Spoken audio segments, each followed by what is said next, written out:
Cela fait bientôt 25 ans que Philippe Loncard fabrique des savons à Gros-Tanquin, jusqu'à 20 tonnes par an. Avec ces machines, il peut réaliser des produits de taille et de formes différentes. Une fabrication entièrement artisanale avec du beurre de karité et différents parfums jusqu'à la phase d'embellissement des savons. Donc c'est des moules en laiton.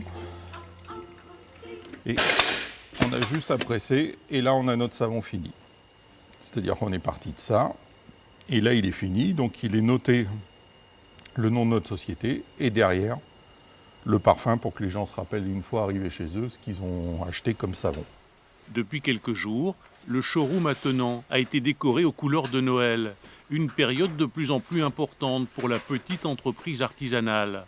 Mais malgré cela, la visibilité de la savonnerie demeure insuffisante. On a même des gens qui sont à côté de chez nous et qui ne connaissent pas la savonnerie, malgré les pubs qu'on a pu faire dans des journaux spécialisés. Mais les gens ne le lisent pas, ou je sais pas, ils lisent leurs articles et pas les pubs qui sont dedans, quoi. Donc on s'est aperçu que c'était un gâchis un petit peu. Et donc maintenant on préfère faire comme ça, on fait des boutiques éphémères. Dans la boutique éphémère de Noël à Morange, la production de Philippe et de sa famille trône en bonne place. Au milieu des denrées alimentaires du terroir, de la bière de Folchwiller, des vêtements de Landroff ou des créations des céramistes. Au total, 17 artisans du secteur, surtout connus par le bouche à oreille, trouvent ainsi une visibilité accrue.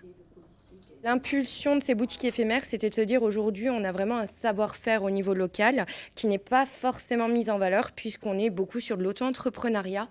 Et au-delà des marchés de créateurs, marchés de Noël, ils n'ont pas forcément de vitrine physique pour exposer leurs produits.